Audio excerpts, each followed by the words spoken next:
যোৰহাটত কেইবাটাও কাৰ্যসূচীৰে অসম প্ৰদেশ কংগ্ৰেছ কমিটিৰ সভাপতি তথা যোৰহাট বিধানসভা সমষ্টিৰ প্ৰাৰ্থী গৌৰৱ গগৈ। কাৰ্যসূচীৰ প্ৰথমেই চুকাফা সমন্বয় ক্ষেত্ৰত উপস্থিত হয় গৌৰৱ গগৈ। তেখেত উপস্থিত হোৱাৰ লগে লগে যোৰহাট জিলা কংগ্ৰেছ কমিটিৰ ফালৰ পৰা তেখেতক আদৰণি জনায়। তেখেতে কয়, অনাগত দিনবোৰত আমাৰ চেষ্টা থাকিব যে আমি জয়লাভ কৰিব লাগে। আনহাতে মৰিয়নি সমষ্টিত আমি কেন্দ্ৰীয় নেতৃত্বৰ বাবে বাট চাই থাকিব লাগিব। মিত্ৰতা সন্দৰ্ভত মইতো সদায় আশাবাদী বুলি উল্লেখ কৰে গৌৰৱ গগৈয়ে। যোৰহাটৰ পৰা ধ্ৰুৱজ্যোতি পাচনিৰ ৰিপৰ্ট AIN লাইভ।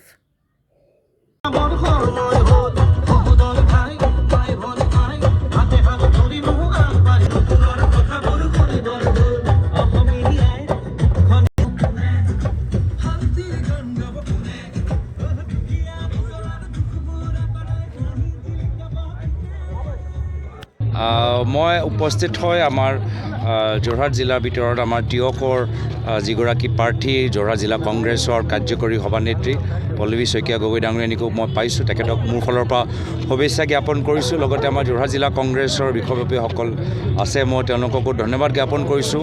যোৱা লোকসভা নিৰ্বাচনত তেওঁলোকে যিদৰে কষ্ট কৰিলে তাৰ বাবে আমি আজি এইখনত আমি পাইছোঁ আৰু সেইকাৰণে আগন্তুক দিনতো আমাৰ সকলোৰে চেষ্টা থাকিব যে যোৰহাটৰ প্ৰতিটো সমষ্টিত আমি জয়লাভ কৰিব লাগে।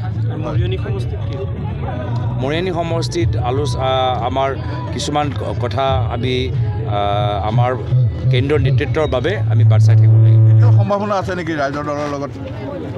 মইতো আশাবাদী, মইতো সদায় আশাবাদী হৈ আছোঁ যে এটা বলিষ্ঠ প্ৰস্তাৱ যোৱাবাৰ দিয়া গৈছে আৰু কিছুমান দলৰ লগত এতিয়াও ৰাইজৰ দল CPI, CPIML আমাৰ কথাবোৰ চলি থাকিব। মই আশাবাদী। আজি ৰাইজৰ দলে সকলো শেষ হৈ গ'ল বুলি কৈছে অখিল গগৈ।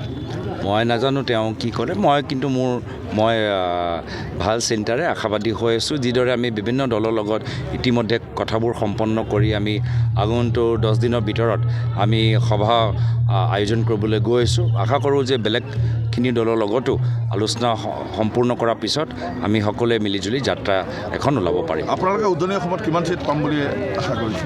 আমাৰ মূল কথাটো হ'ল যে আমি সকলোৱে মিলিজুলি এখন নতুন বৰ অসমৰ কল্পনা কৰিছোঁ, যি অসমৰ ভিতৰত আমাৰ অসমৰ ৰাইজ জুবিন দাৰ কোৱাৰ দৰে নিৰ্ভয়, স্পষ্টবাদী আৰু অসমীয়া জাতিক আগুৱাই লৈ যাব পাৰে।